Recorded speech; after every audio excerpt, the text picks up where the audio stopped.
ಪೋಷಕರೇ ನಿಮ್ಮ ಮಕ್ಕಳನ್ನ ಏನಾದರೂ ಆಟೋ ಅಥವಾ ಓಮಿನಿ ಕಾರ್ನಲ್ಲಿ ಶಾಲೆಗೆ ಕಳಿಸುವಂತಹ ಸಂದರ್ಭದಲ್ಲಿ ಎಚ್ಚರ ವಹಿಸಬೇಕು. ಯಾಕಂದ್ರೆ ಈ ದೃಶ್ಯವನ್ನ ಒಮ್ಮೆ ಗಮನಿಸಿ, ಮಕ್ಕಳನ್ನ ಶಾಲೆಗೆ ಕಳಿಸುವ ಮುನ್ನ ಈ ದೃಶ್ಯವನ್ನ ಒಮ್ಮೆ ನೋಡಲೇಬೇಕು. ಪೋಷಕರು ಚಲಿಸ್ತಾ ಇದ್ದಂತಹ ವಾಹನದಿಂದ ಕೆಳಗೆ ಬಿದ್ದಂತಹ ಮಕ್ಕಳು ಓಮಿನಿ ಕಾರ್ ಹಿಂಬದಿಯಿಂದ ಏಕಾಏಕಿ ಡೋರ್ ಓಪನ್ ಆಗಿರುವಂತದ್ದು.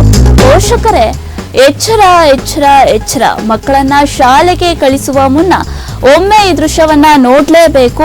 ಚಲಿಸ್ತಾ ಇದ್ದಂತಹ ವಾಹನದಿಂದ ಕೆಳಗೆ ಬಿದ್ದಂತಹ ಶಾಲಾ ಮಕ್ಕಳು ಓಮಿನಿ ಕಾರ್ ಹಿಂಬದಿ ಡೋರ್ ಏಕಾಏಕಿ ಓಪನ್ ಆಗಿದೆ. ಆ ಸಂದರ್ಭದಲ್ಲಿ ಏಕಾಏಕಿ 5 ಜನ ಮಕ್ಕಳು ಕಾರ್ನಿಂದ ಕೆಳಗೆ ಬಿದ್ದಿರುವಂತಹ ಘಟನೆ ಸ್ಥಳೀಯರಲ್ಲಿ ಆತಂಕ ಮೂಡಿಸ್ತಾ ಇರುವಂತದ್ದು.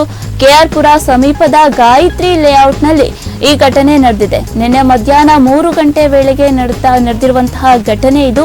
ಒಮಿನಿ ಕಾರ್ನ ಹಿಂಬದಿ ಡೋರ್ ಓಪನ್ ಆಗಿದೆ. ಆಗ ಏಕಾಏಕಿ 5 ಜನ ಪುಟಾಣಿ ಮಕ್ಕಳು ಕಾರ್ನಿಂದ ಕೆಳಗೆ ಬಿದ್ದಿದ್ದಾರೆ. ಕೆಳಗೆ ಬೀಳ್ತಾ ಇದ್ದಂತೆಯೇ ಚೀರಾಡಿದಂತಹ ಶಾಲಾ ಮಕ್ಕಳು.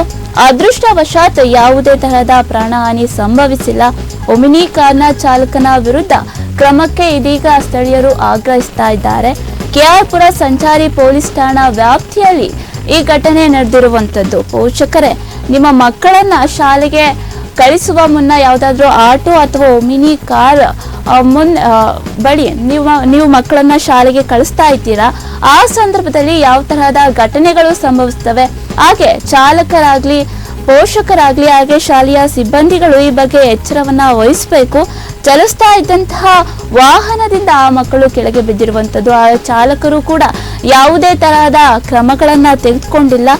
ಈ ವಿಚಾರಕ್ಕೆ ಸಂಬಂಧಪಟ್ಟಂತೆ ಕೆಆರ್ ಪುರ ಸಂಚಾರಿ ಪೊಲೀಸ್ ಠಾಣಾ ವ್ಯಾಪ್ತಿಯಲ್ಲಿ ಪೊಲೀಸರು ಈ ಬಗ್ಗೆ ಕ್ರಮಗಳನ್ನ ತಗೊಳ್ತಾ ಇರುವಂತದ್ದು. ಬೆಂಗಳೂರಿನ ಕೆಆರ್ ಪುರ ಸಮೀಪದ ಗಾಯತ್ರಿ ಲೇಔಟ್ನಲ್ಲಿ ಈ ಘಟನೆ ಸಂಭವಿಸಿದೆ.